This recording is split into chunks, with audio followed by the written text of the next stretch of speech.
The Evil She Planned Came Upon Her. Episode 2. After the burial of her only daughter Amara, Esther's life became a shadow of what it once was. Her once colorful wrappers now hung loosely on her body, and her eyes, once sharp with envy, now carried permanent redness from endless tears. The villagers avoided her. Children no longer played near her compound, and women who once gossiped with her at the stream now walked past her in silence. Even the market women muttered when she approached, "Here comes the woman whose evil returned to her."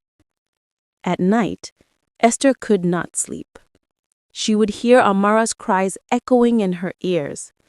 "Mama, why did you do this? Why did you plant evil?" She would wake up trembling, her wrapper soaked in sweat. Sometimes she thought she saw Amara's shadow sitting by the door, staring at her with sad eyes. One evening, the village elders summoned Esther to the square. The moon was bright, and the villagers gathered, whispering among themselves. Elder Nadi, the oldest man in Umueze, spoke firmly.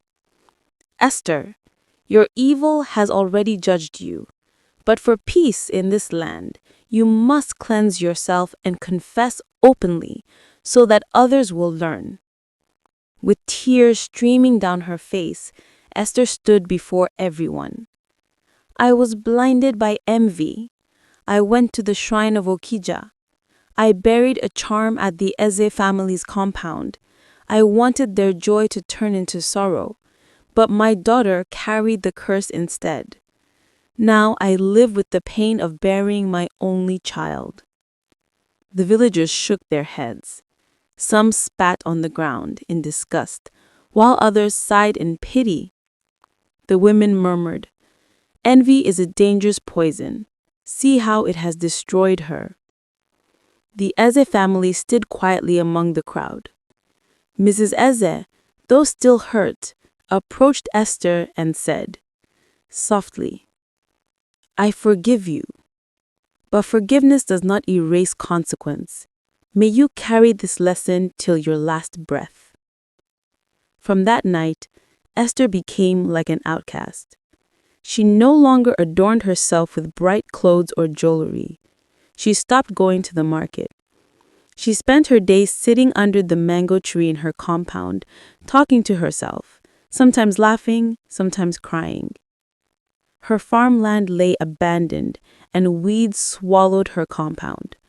Hunger followed her footsteps, because no one wanted to eat from her hands. People said her food was cursed, and no man dared visit her home.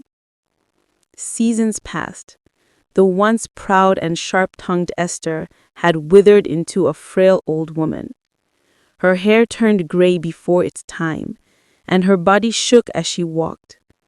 The same villagers she once envied watched her with pity, saying, "Her evil consumed her more than it hurt others." One stormy night, lightning split across the sky, and thunder rumbled like the angry voice of the gods. Villagers said they heard Esther's screams tearing through the wind. By morning, when they entered her compound, they found her lifeless body lying on the ground, eyes wide open as if in shock.